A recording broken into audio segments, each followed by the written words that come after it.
So guys, it's the Mason. I am back, and in today's video, I'm bringing you guys episode 4 of Advanced Warfare Weapon Variant Reviews.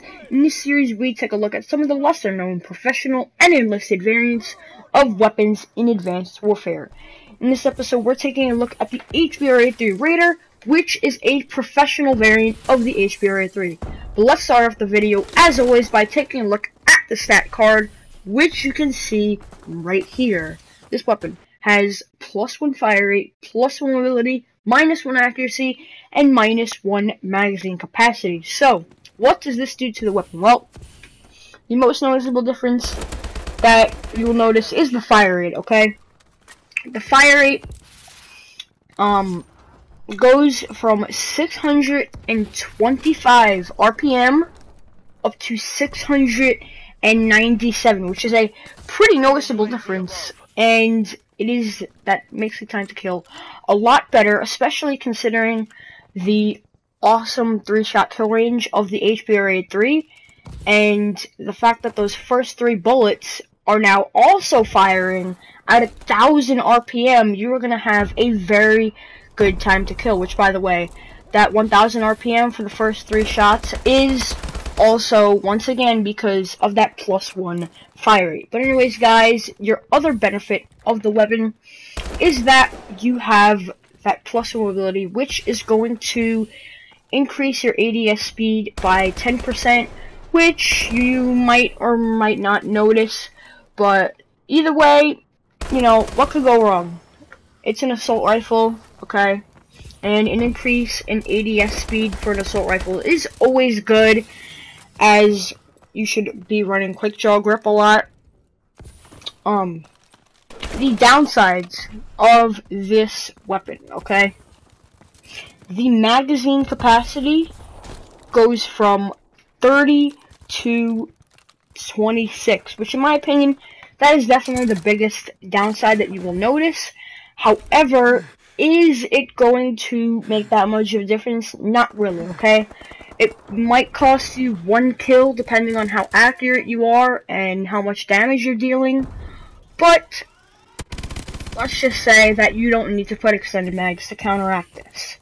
But anyways, guys, you also have 10% more view kick, which in my opinion is pretty bad, okay? Although it's not the most noticeable difference, when combined with the +1 fire rate, is probably the accuracy that is gonna take the biggest hit with this variant, okay? So that is why I would definitely recommend running a grip, even on the base variant, guys. The base variant HBRa3 has pretty the base variant HBRa3 has pretty significant vertical recoil, so having that grip on it definitely helps it a lot. And also the +1 fire rate and -1 accuracy just combines to give you a lot more recoil, so grip is definitely recommended heavily with this variant.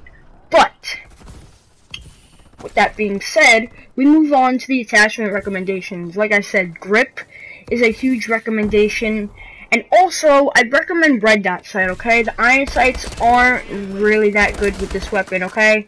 You can see out of them pretty clearly, you know, you're able to get your shots on target well. However, the screwy knobs and all the stuff going around it is gonna make it significantly harder to see enemies at longer distances. But a red dot is just a nice clear sight with a dot in the middle where you'll be able to see everything that's going on and hit your enemies effectively. So yeah, red dot sight definitely better than iron sights, and if you're not comfortable with those iron sights, I would definitely recommend it. So red dot for grip, and the third attachment finally is stock, okay? It would have either been stock or quick draw grip. I'd recommend stock, because with the HBRa3, it's very useful at longer distances, and you're gonna be winning more gunfights with stock than you would with quick draw grip, in my opinion,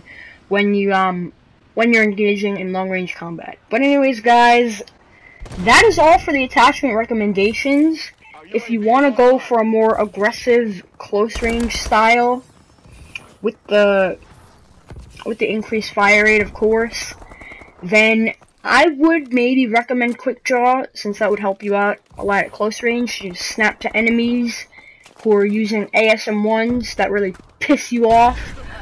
But yeah, guys, let's move on to my overall rating of this weapon, okay? This weapon gets a, I'd say about, let's see real quick, because the normal HBRa3, I give a 7 out of 10, okay? For its strong damage, medium accuracy, and low fire rate, I would give it a 7 out of 10. This variant, I definitely bumped that up to a 7.5 out of 10.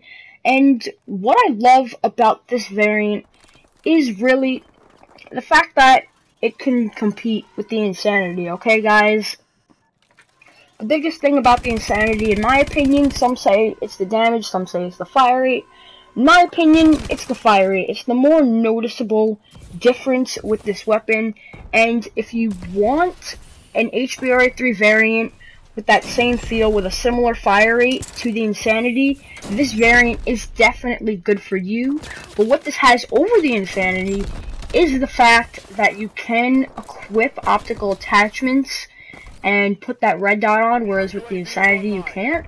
So in some cases this might be a little bit better than the Insanity, depending on how much you hate the iron sights. And also, another variant, which I'm going to be getting into in my next episode of this series, is the Average Joe, which has the damage of the Insanity. So definitely, this variant I do think is a little bit better than the Average Joe, but we're going to see how good that Average Joe is in next week's episode. That nice little two-piece knife there. But, yeah. This variant, definitely better than the Vase variant. I would recommend it if you're an accurate player. If you like that red dot sight and don't really want to use the Insanity, I would also recommend it.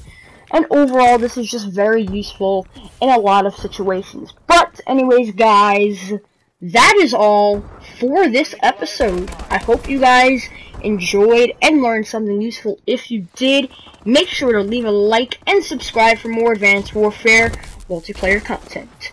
But anyways, guys, peace!